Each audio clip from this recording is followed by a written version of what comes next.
donc tey jii nii ñu ngi woote woon pour que ñun ñu mën a waxtaan ak suñuy gan ak suñuy naataango yi nga xamante ni ñu ngi yëngatu ci wàllu liggéey bu jëm ci yoon ak ñi nekk aussi ci société civile bi pour waxtaanee lu jëm ci bénéficiaires effectifs des sociétés extractives maanaam benn thématique boo xamante ni bi mooy ñi nga xamante ni ñoom ñooy intervenir ci exploitation wu ressources yi fii Sénégal.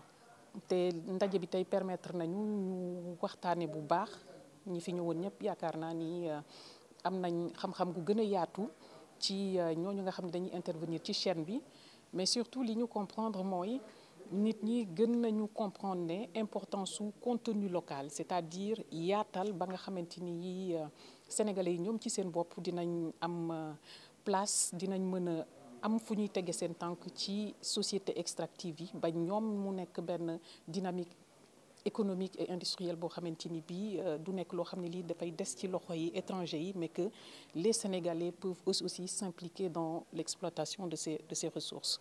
Définir le bénéficiaire effectif n'est pas simple parce que ici on cherche à identifier la personne physique qui tire en dernier ressort bénéfice de l'activité économique de la société. Et à partir de ce moment, dans le secteur minier, pétrolier et gazier, il y a un décret de 2019 qui met en place un registre des bénéficiaires effectifs. Mais dans ce décret, on a défini la notion de bénéficiaire effectif à 3 niveaux. Le premier niveau, c'est que toute personne physique qui détient plus de 2% du capital de la société est considérée comme un bénéficiaire effectif. La deuxième approche aussi, c'est que est considérée comme bénéficiaire effectif toute personne physique qui contrôle la société. Et il y a un troisième niveau aussi, c'est que parfois il peut y arriver, par le jeu de la détention et par le jeu du contrôle, qu'on ne parvient pas à connaître la personne physique qui contrôle l'activité dans la société. À partir de ce moment, on considère la personne qui occupe la position la plus importante comme le bénéficiaire effectif. Maintenant, il faut comprendre la finalité de l'identification du bénéficiaire effectif. La première finalité, c'est pour lutter contre la corruption. Parce qu'on a considéré que dans le secteur des ressources naturelles, c'est un secteur très exposé à la corruption. Vous avez suivi à l'international beaucoup de scandales, Panama Papers, Paradise Papers.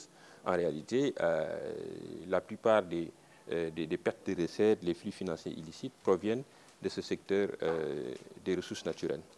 L'autre finalité importante, c'est que c'est un outil qui peut permettre à l'État de connaître qui contrôle en vérité son économie nationale et aussi pour l'État de mobiliser ses ressources domestiques.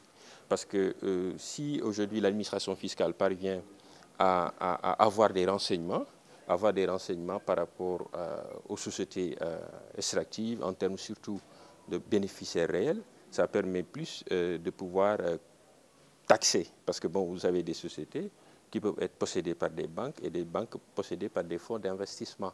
Donc la chaîne de propriété parfois peut être complexe parce que c'est des montages juridiques assez compliqués. Ça peut être des sociétés anonymes, ça peut être des trusts, ça peut être des fiducies, etc. Et donc il y a un enjeu réel pour l'État de connaître qui se cache derrière ces sociétés-là afin de pouvoir mieux mobiliser ses recettes fiscales.